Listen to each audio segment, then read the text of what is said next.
Let's try some stretching. Up.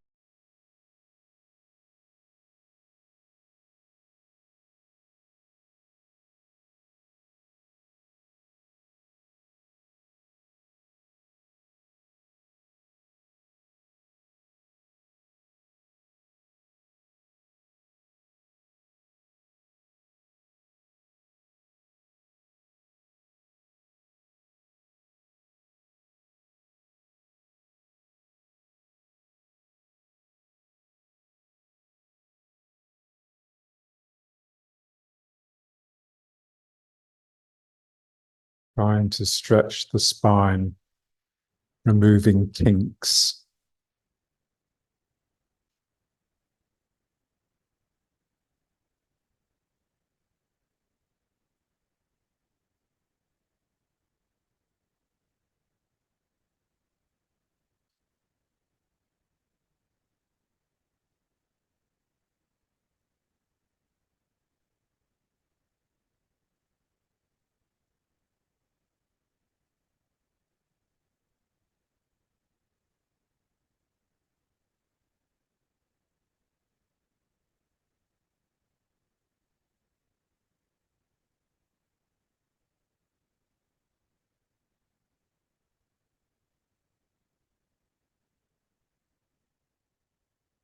And then pulling the head back as you push up. So you're looking up.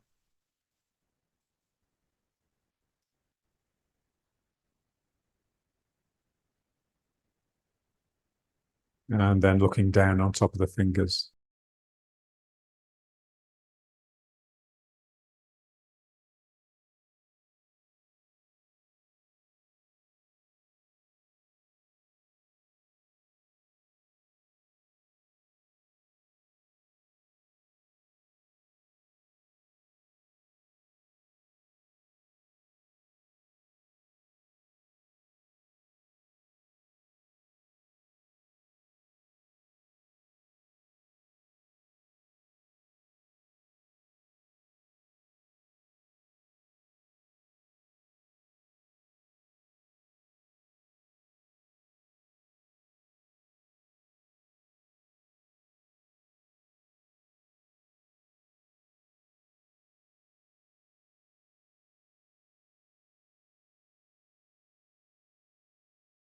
And now one hand at a time.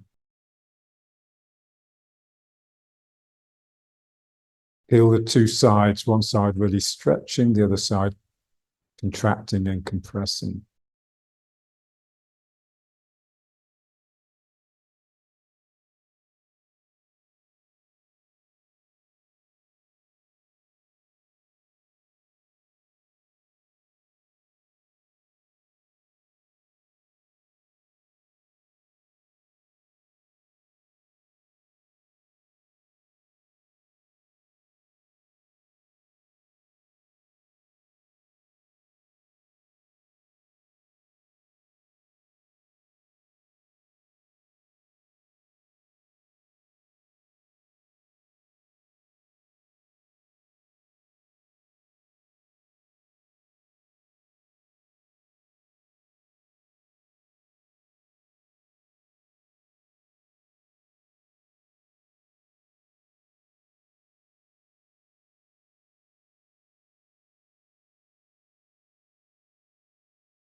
Feel the extension and extend your mind further. It's like your middle finger is pointing upwards towards the ceiling.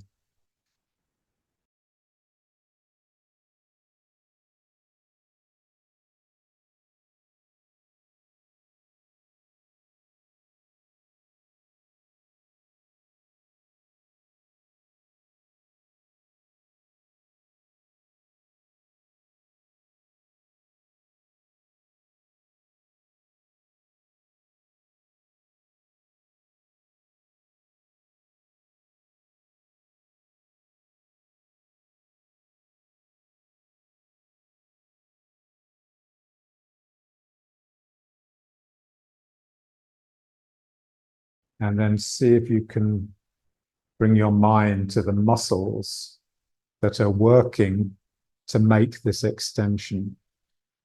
So there are muscles that are contracting on this side of my body to extend my hand up. So particularly my tricep, the back of my arm, and my trapezius here. My shoulder is pulling up and my arm is straining. I want to feel the muscles that are being used. My tricep and my trapezius, the top of my shoulders.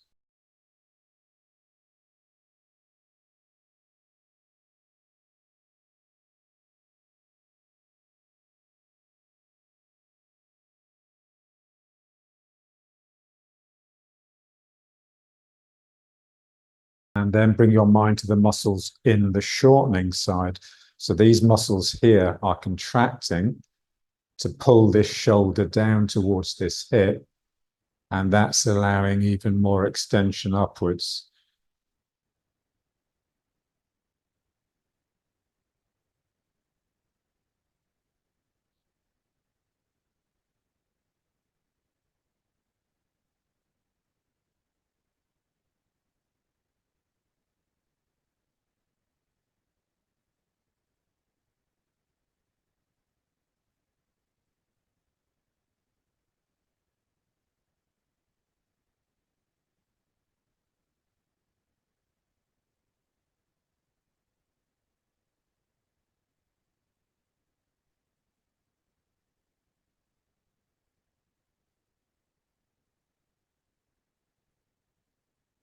And now reaching forwards.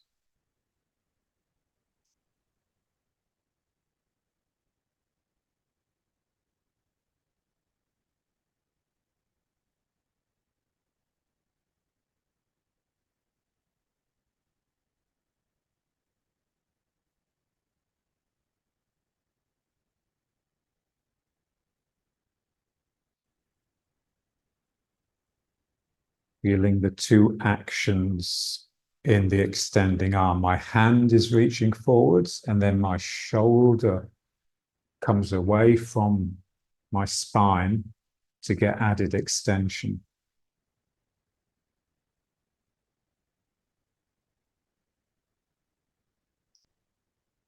And shoulder blade releasing.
Feel that when you get the shoulder involved, there's a sense of reaching behind something. You've extended behind something. And if I continue this turn, if I had the flexibility to continue turning to my right here, then it would start bringing the hand in.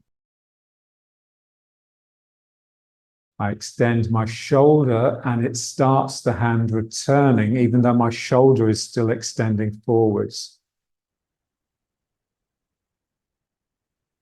So my hand is coming back towards me as though behind something, as my shoulder blade is continues releasing away from my spine and into the arm.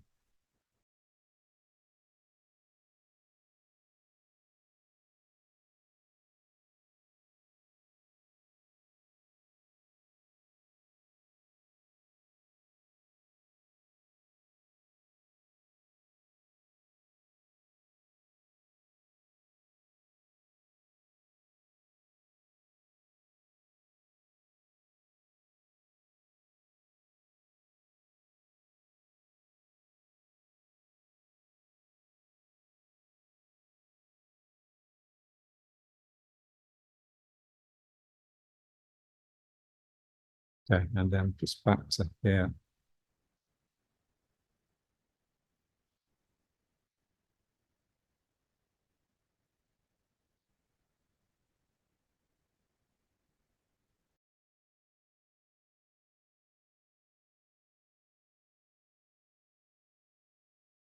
Feel the spine having been straightened by those reaching exercises.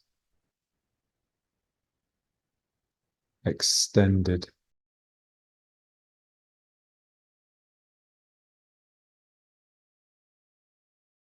So when we're sitting in meditation, there's a lot of physical work going on.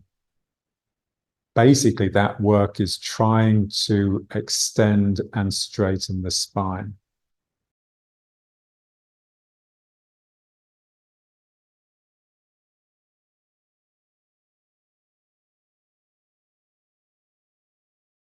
The gravity is wanting to crumble me and just make me droop and sink like this.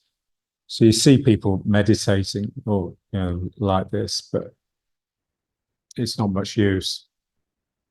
So we have the three main curves, the lumbar curve, the thoracic curve, and the cervical curve. And I'm wanting each one to extend and straighten. So when I straighten the lumbar curve, I'm pushing my sitting bones down and trying to push my thymus upwards. So it's like I'm rearing back. That's extending the lumbar spine into the straightening thoracic spine. And if I continued, then I would actually curve backwards like this. And then I adjust the neck, and now I just pull the chin in and straighten the cervical spine. So when you're in the right posture in meditation, it looks really quite strong. The chest is up and the chin is really pulled in, and it's difficult because the mind can't function in its usual way. So we can't think to ourselves when our head is pulled back and our heart is thrust up. Feels like you're sitting here just and nothing's happening because we're so used to activity in the mind. But that's the whole idea. We reduce the activity in the mind and just allow gravity and just presence to take over.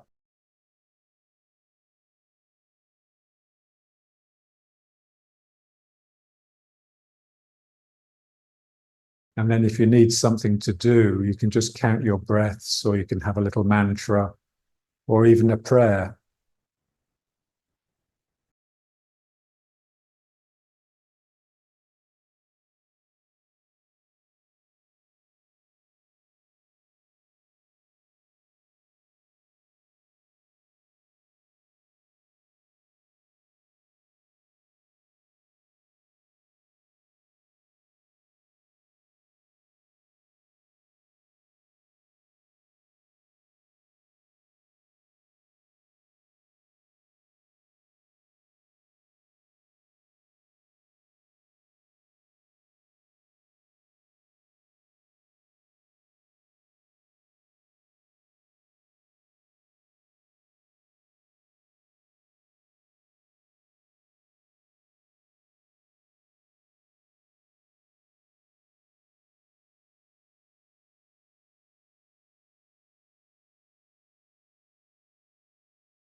So Dan Chen, Ming Men.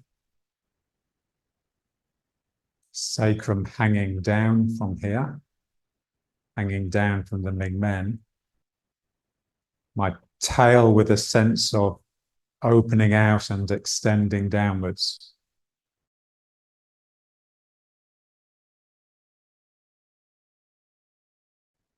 And then this feeling that the very top of the head, the crown, is either extending upwards or as though suspended from above. That will help pull the chin in.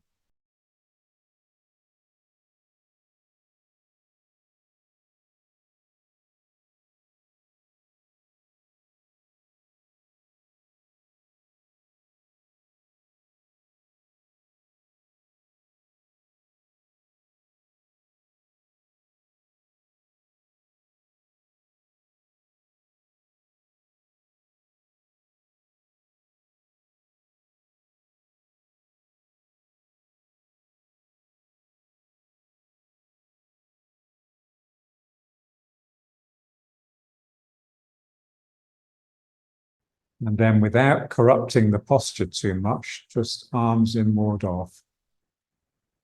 Still with this feeling especially. We don't want the weight of the arms to pull the head forwards. That's deadly. This should always have a sense of lifting upwards, generally, especially when we're still.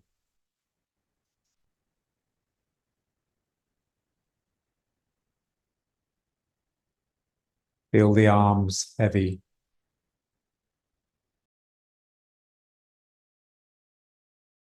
Weight on the underside, like everything's dragging down.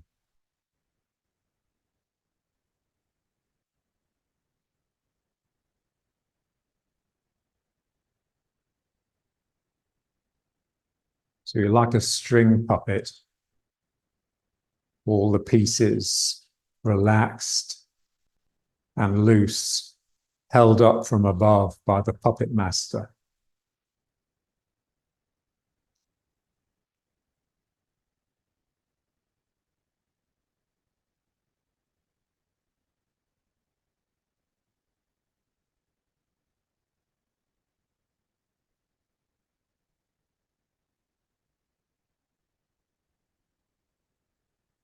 So all the joints in the body are heavy.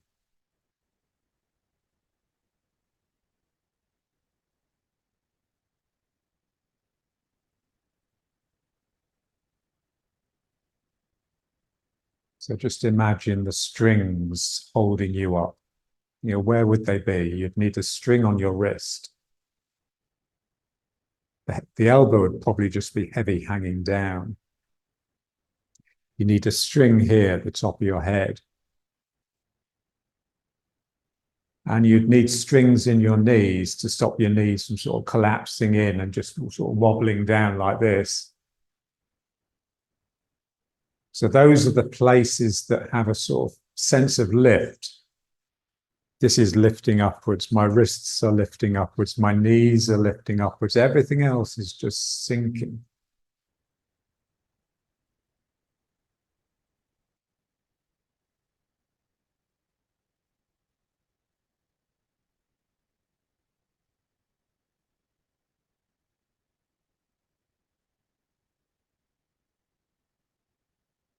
Now let's try the reaching forwards exercise again that we did sitting down. Start off gentle. So the hand goes out as though it grabs the rope and pulls the rope in.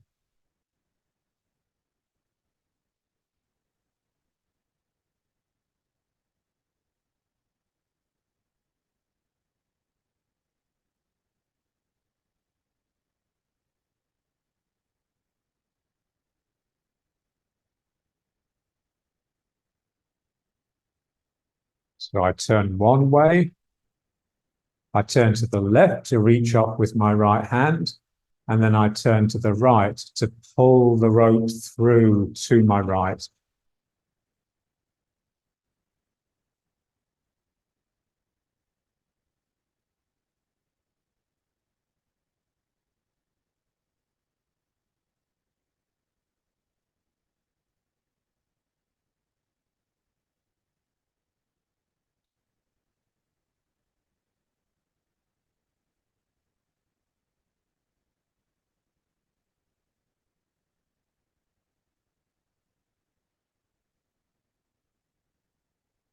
and then beginning to bring the shoulder into it. I reach with the hand and my shoulder extends.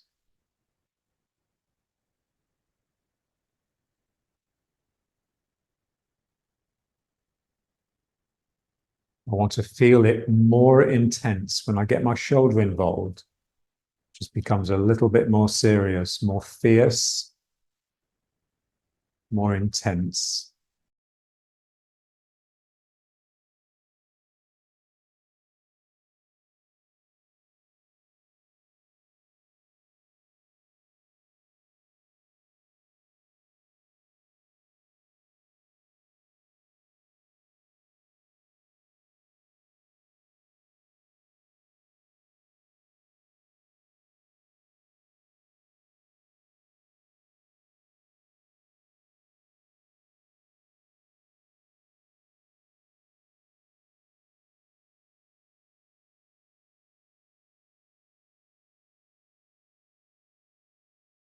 And then feel that beginning to return.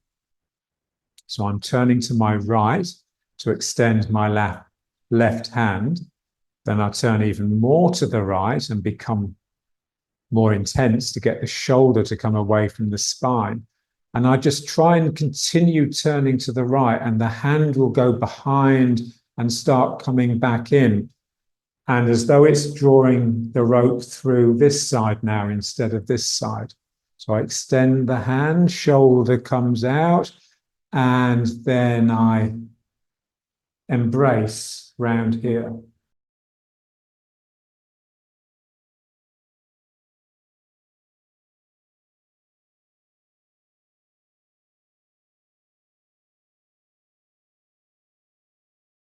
One, two, shoulder, and continue that turn. And now you're bringing through here because you've got your hand behind the thing that you're reaching towards. So it's a different image than pulling in a rope. You're now as though you're reaching behind someone and just helping them through this side.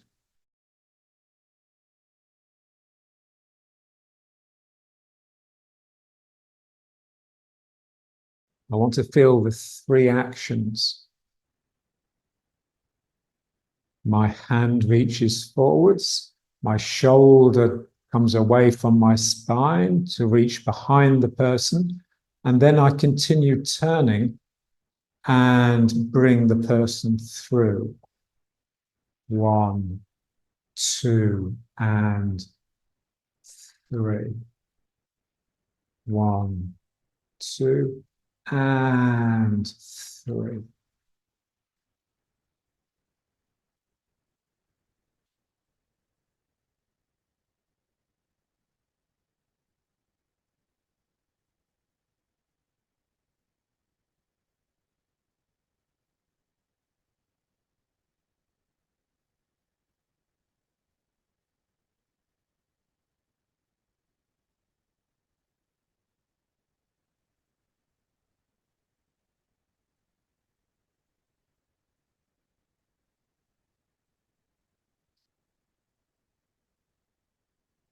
And now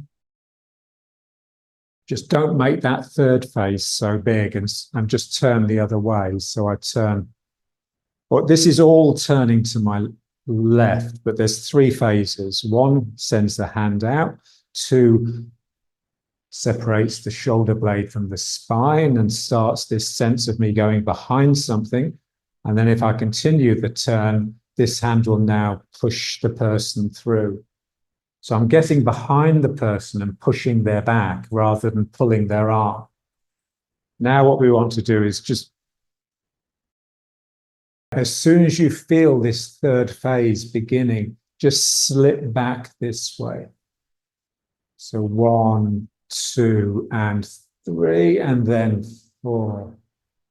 One, two, three. So as soon as you've started them helping them through here, you turn and pull them through here.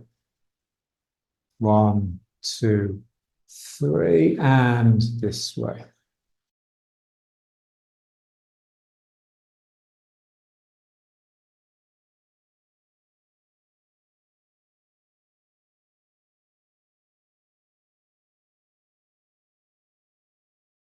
1, 2, 3, and then it's like you suddenly turn back.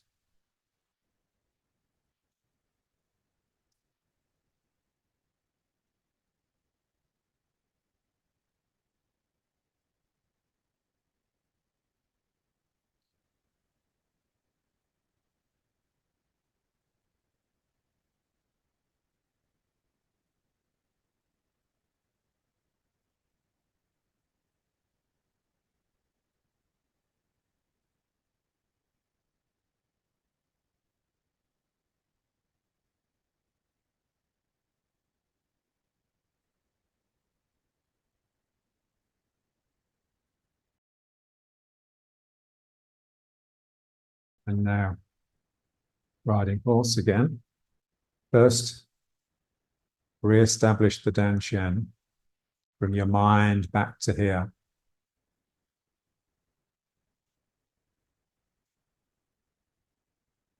Feel the sacrum hanging down. This is pulling upwards.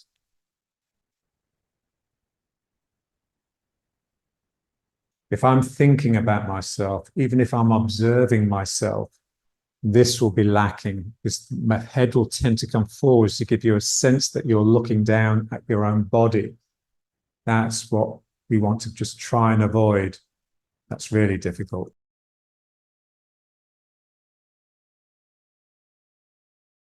And now we want the same sort of thing, this idea of getting behind in order to push through rather than just reaching and pulling an arm. We want to get that in the leg. I extend my leg and a sense that the outside edge is really reaching down and doing this, scooping in. So I'm not just straightening the leg and bending it. That's more like just extending the hand and pulling in. I'm extending the leg and reaching with my outside edge in order to get this scooping action. So 1, and I scoop. I extend and I scoop. And it requires a very similar intensification that it did when we used it in the arm. If I'm just straightening, bending, straightening, bending, straightening, bending, I mean, that's good, but it remains quite flat. We want this real range of feeling and intensity. So I extend the leg and then you have to sort of, something in you has to open up and leap in order to get into this scoop. It's not easy.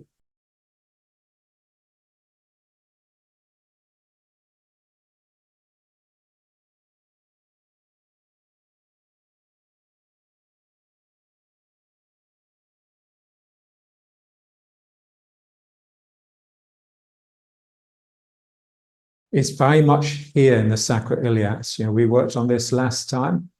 It's the same thing of releasing the shoulder in order to get the energy down into this sense of return. So the equivalent of the shoulder blades on the back are the hips here on the sacroiliac. So I straighten the leg, and this has to really extend. It's like this happens in the hip a little bit. I have to sort of roll the hip in order to get into this scoop.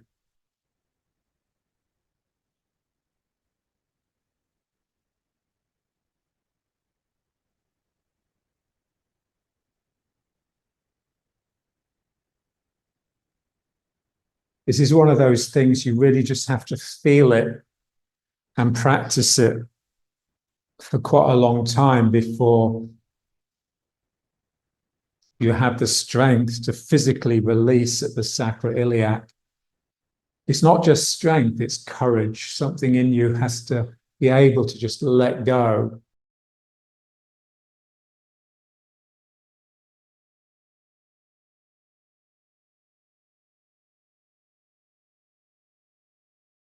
bring the heel off the ground here, and that'll just help it pull from the sacrum.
And then just back. So you can feel how intense, you just need to wake up more to get this shoulder blade coming away from the spine. So to try and release the hip from the sacrum, it's like 10 times as much.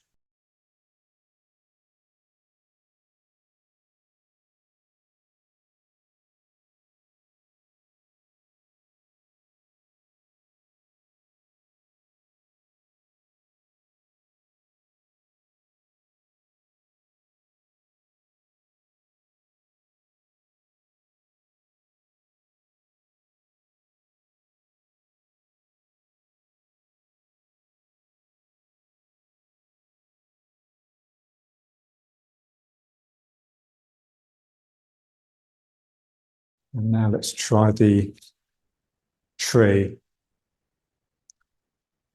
Extending down my roots into the ground, sucking the water up, extending my branches up into the sky, drawing down carbon dioxide and sunlight, and making glucose.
Slowly, you're spinning an unbroken thread.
So my arms are extending upwards, and then my arms are bending to draw something down. And now here, this is the difficult bit, because although my legs are bending to take me down, I want to feel as though they're extending into the ground. So just concentrate on the arms and the hands. So I'm going into the ground as I bend the legs. And then as I straighten the legs, I'm sucking something up.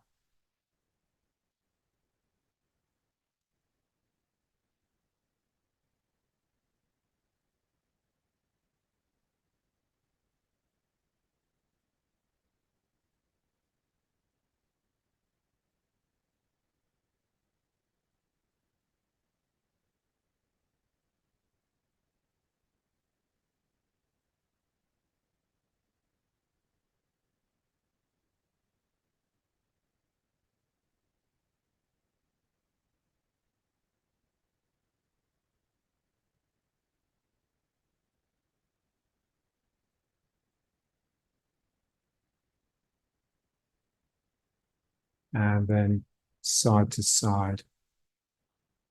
The same slowness.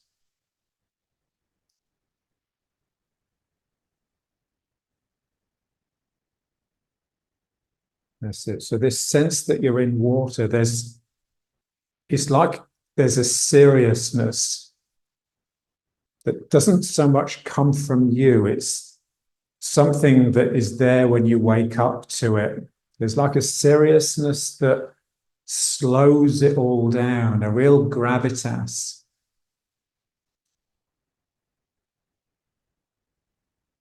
And turns the simplest of exercises into real hard work.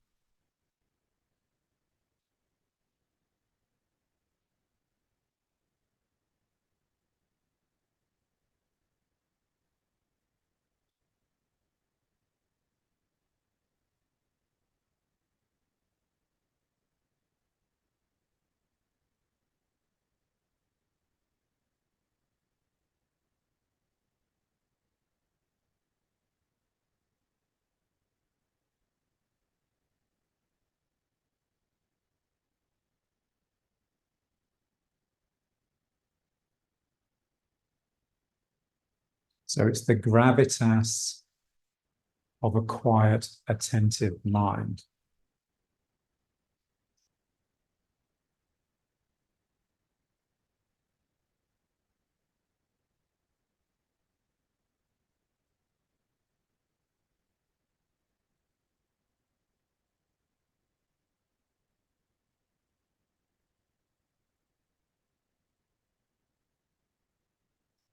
When the mind is quiet, then the movements of your body have a quality, almost like everything is in slow motion.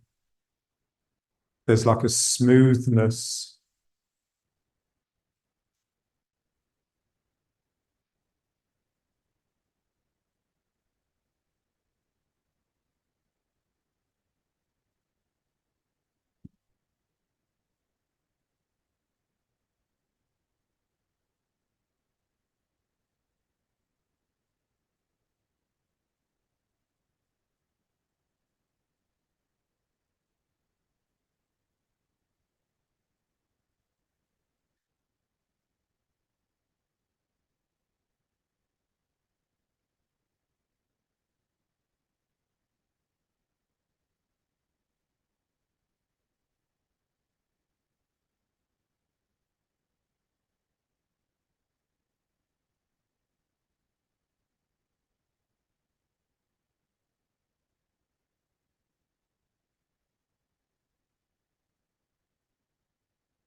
It's like a elastic tautness.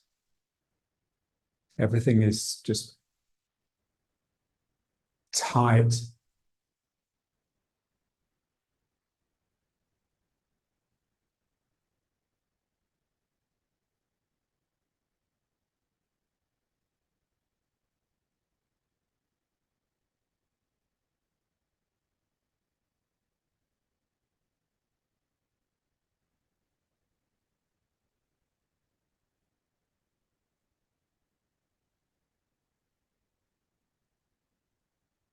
So the work is coming from your legs,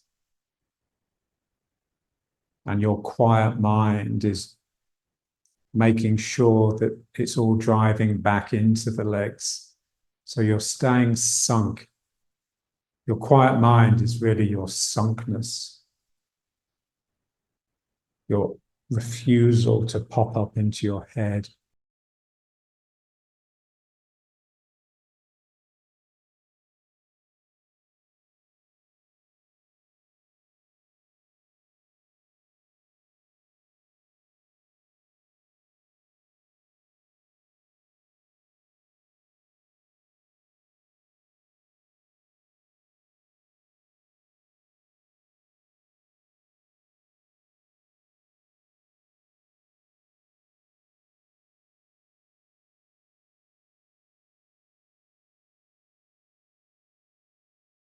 So as I turn away from the front, everything is extending away from my dantian.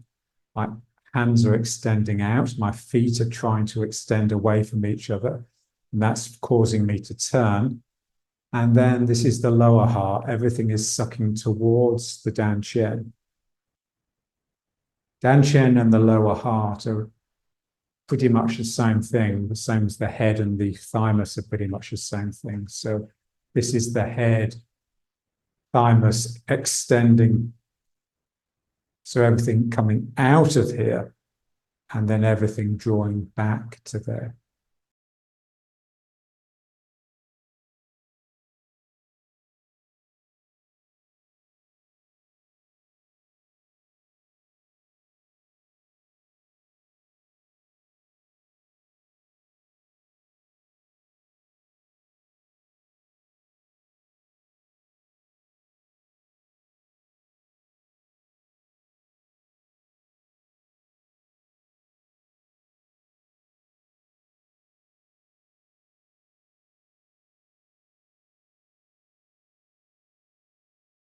Okay.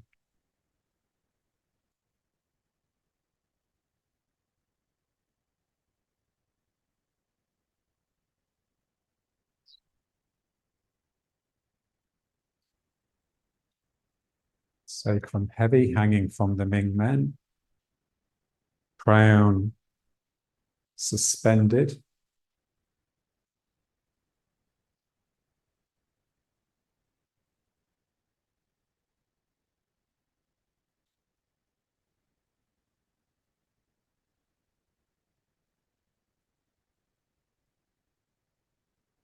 So this is pulling upwards, but it actually feels like we're about to cower. You're about to pull your head down into your neck.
And now let's figure of 8 around the feet.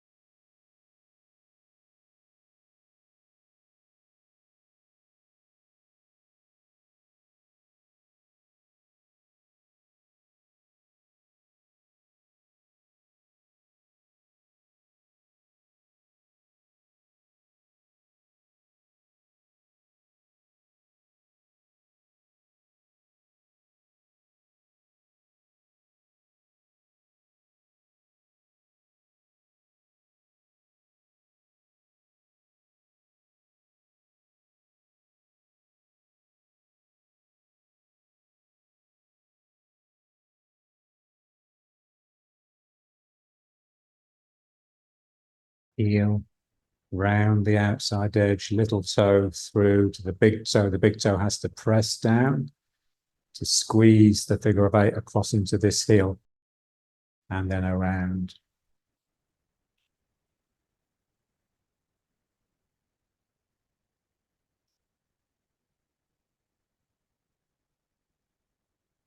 Feel the activity in the foot, especially the heel and the toes. This heel is really active, it's digging down. And then here, my little toe has to extend outwards. So what I'm wanting is for the figure of 8, the loop that goes around each foot, to be a lot bigger than the foot, to help my balance when I lift the other foot off the ground. So there's a sense that my little toe and my little finger are trying to extend outwards here, and then it comes through to the big toe.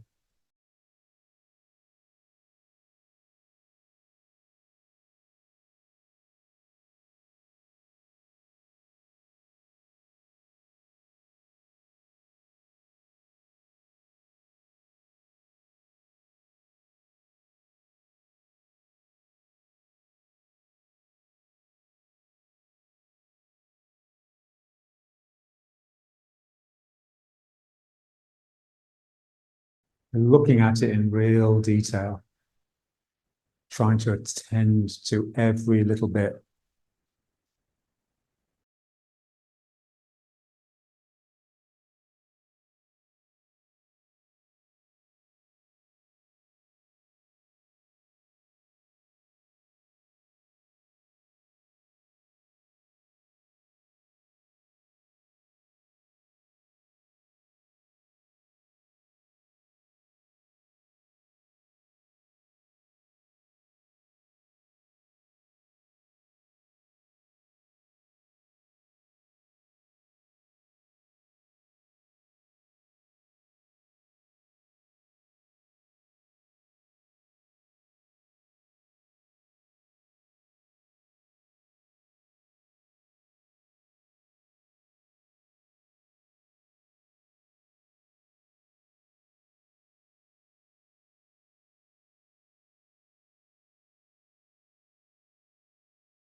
Like a really good pianist can alter the attack and the dynamic of each finger when they play a chord, and that will just give the chord a different color.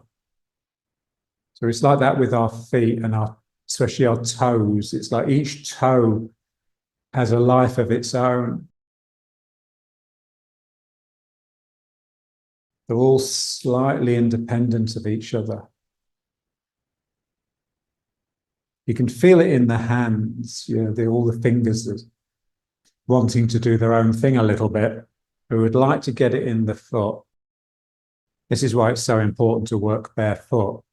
I just can't understand people wearing shoes.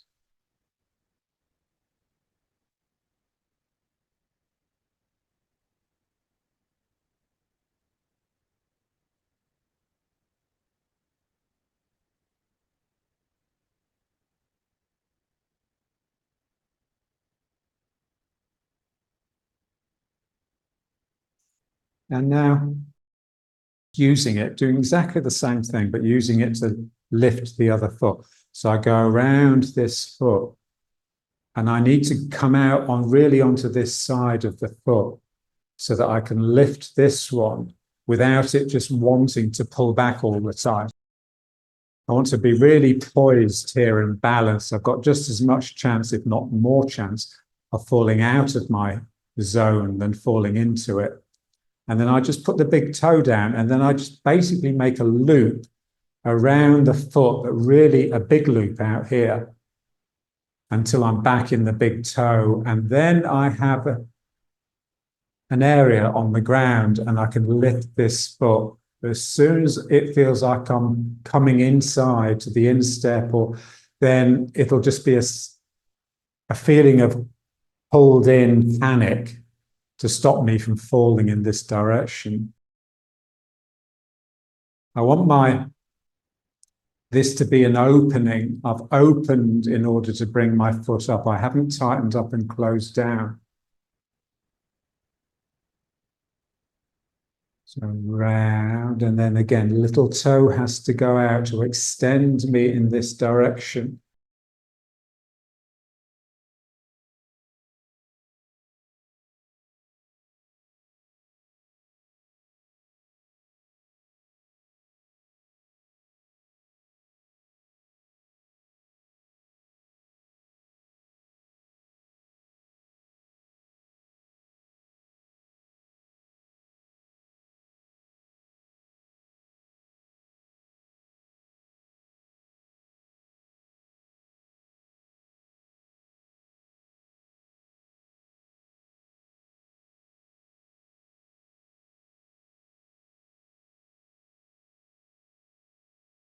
Imagine a butterfly trying to squeeze out of the chrysalis.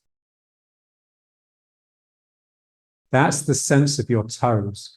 So this toe, the little toe, really wants to squeeze out of its case and extend.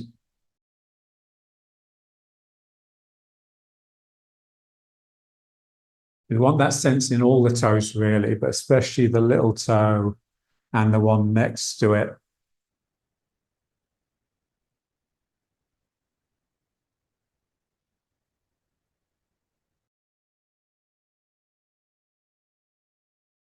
And the little toe is squeezing out here, and then the one next to it, and they both hook into the ground.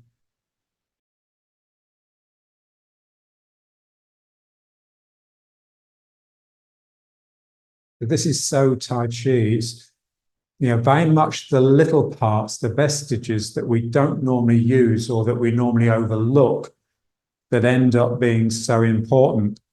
So little toe, little finger, my tail, all of these really sort of almost atrophied places, that once obviously were very important before we became Homo sapiens. And we just want to wake that up. This is very much John's work. And very much Taoism. Taoism is all about going back to nature, really, but going back to your own fundamental nature, your primal nature, not your human nature. We've just completely lost touch with what it means to be a human being now. We've become cultural creatures rather than natural creatures. So Tai Chi is just really all about just waking up parts of yourself that are dormant and that are begging to be woken up.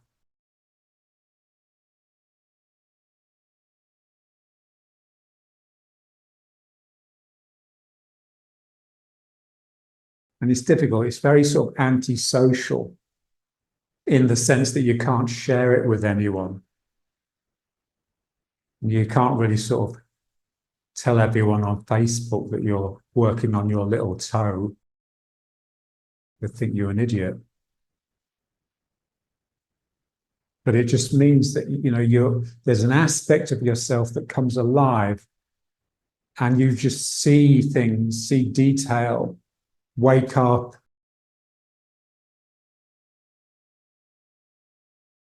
What John was saying is life becomes more delightful. He loved that word. For him, that's why he worked. He worked for that emotion of delight, of this real sense that a real transient tingle that comes from just waking up and noticing something that you didn't realize was there. For him and for me, that's what life was all about.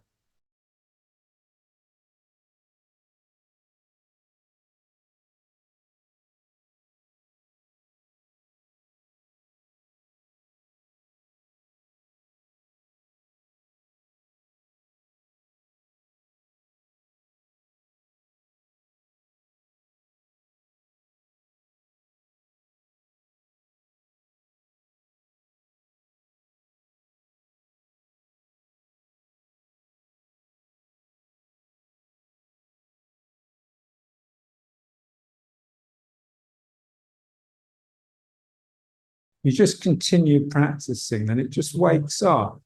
You see that your little toe is very much related to your tail. So they're both wanting to extend in this direction.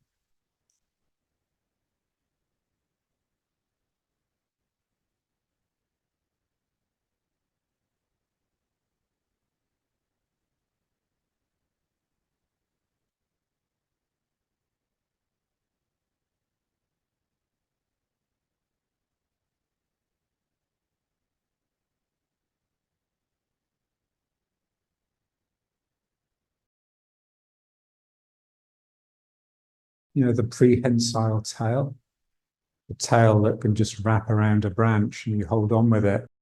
The sense that your little toe is prehensile as well. It's reaching out, it's grabbing something, and that sucks this foot up. The big toe is just really for rooting and stabilizing you. And the little toe is for moving you.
Okay, let's bring it back. So we see that, we can work real detail with an image that we're trying to follow. And you see that as soon as your mind starts wandering, all of that detail just sucks back in and it may as well not be there. And so it's our noisy mind that has flattened the world, robbed it of richness and detail. And so we no longer see what's really there. We see what we believe to be there. We see the objects that we're surrounded by, and we can no longer see energy, let alone feel it.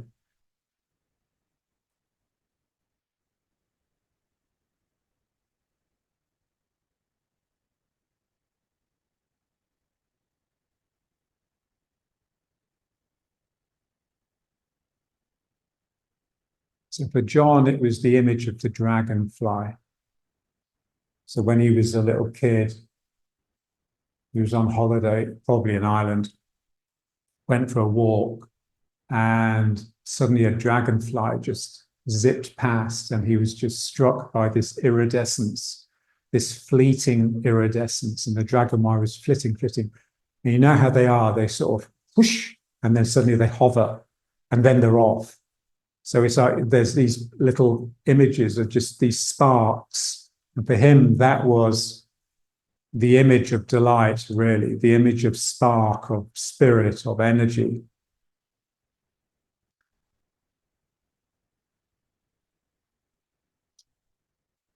I remember when I was a kid, I was with a friend camping in Pembrokeshire.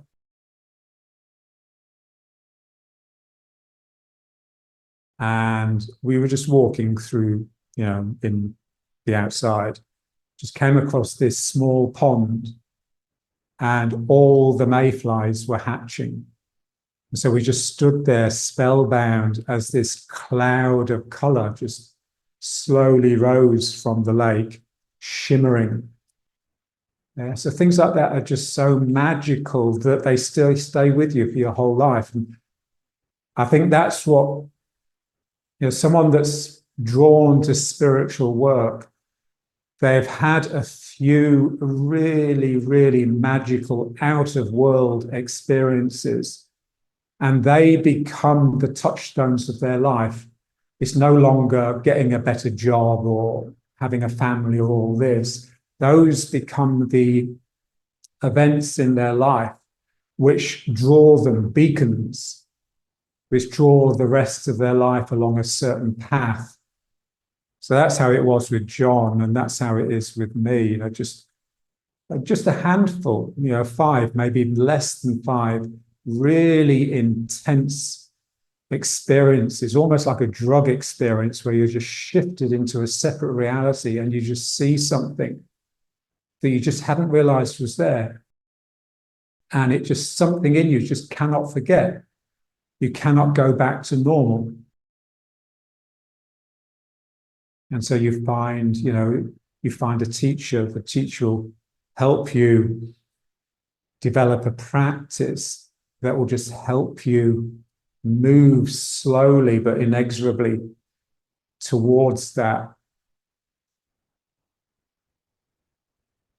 And that, I think, it's becoming, that quality of person is just rarer and rarer. It's less and less likely, because we just protect our children so much. When I look back, those experiences that really woke me up to a separate reality, they were dangerous experiences that parents struggle their utmost now to protect their children from. This is the irony now. We protect our children from the very experiences that's going to make them develop and grow up. And this is why everyone remains so infantile. Infantile narcissists.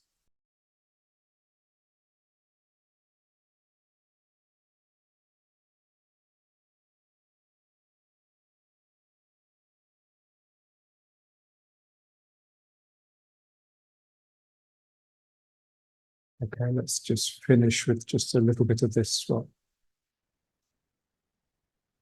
And again, the same slowness, a deliberateness, but also a real sense that you're really listening all the way through it. You're attentive. You're paying attention. And it is a payment. You have to pay attention. It won't just happen because you want it to happen. You have to concentrate.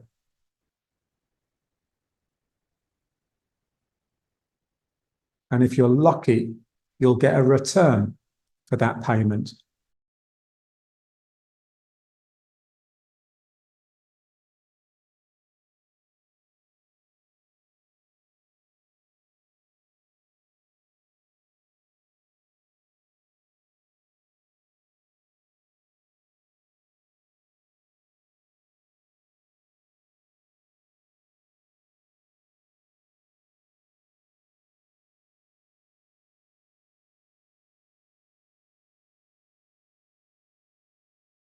So remember, the struggle is to keep the feeling of this suspended. In other words, the feeling of the head pulling back and the feeling of this coming forwards. We will tend to do this all the time because we want to look down. We want to see how wonderful we are. And we just want to just relax and just wake up and let the heart reach upwards.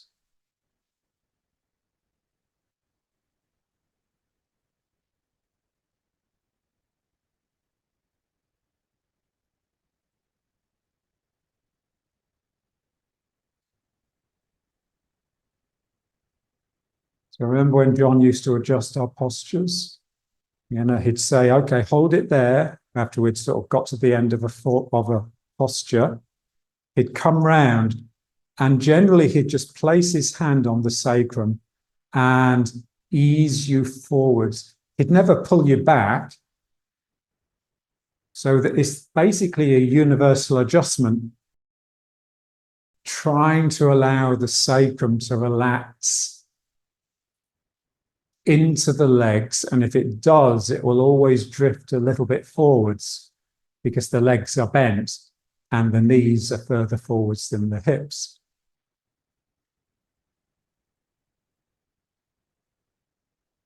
So this sense that my sacrum is melting down into my knees, but my knees, of course, are pulling upwards because they're held up by the puppet man. So, the whole thing is beautiful, beautifully complex and rich.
I was in Tel Aviv waiting for a train yesterday, and the train before that I didn't need, pulled in, and people got off.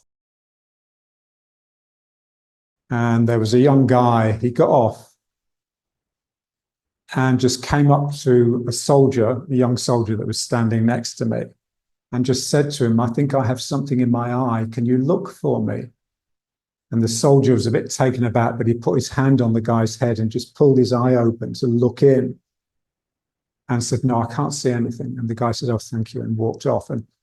But what a burst of intimacy, being forced to look into someone's eye, something we never really do.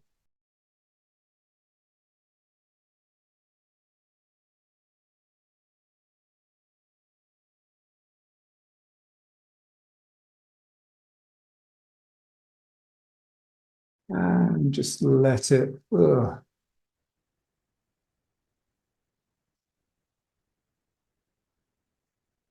down. But it never stops. It's like this exercise, the one we do and you get to the end and it's like it just doesn't want to stop going around in circles. So you could stand there forever and you'd be doing these tiny circles. It's like that here. There's this figure of 8 going on all the time in the hips and particularly in each foot.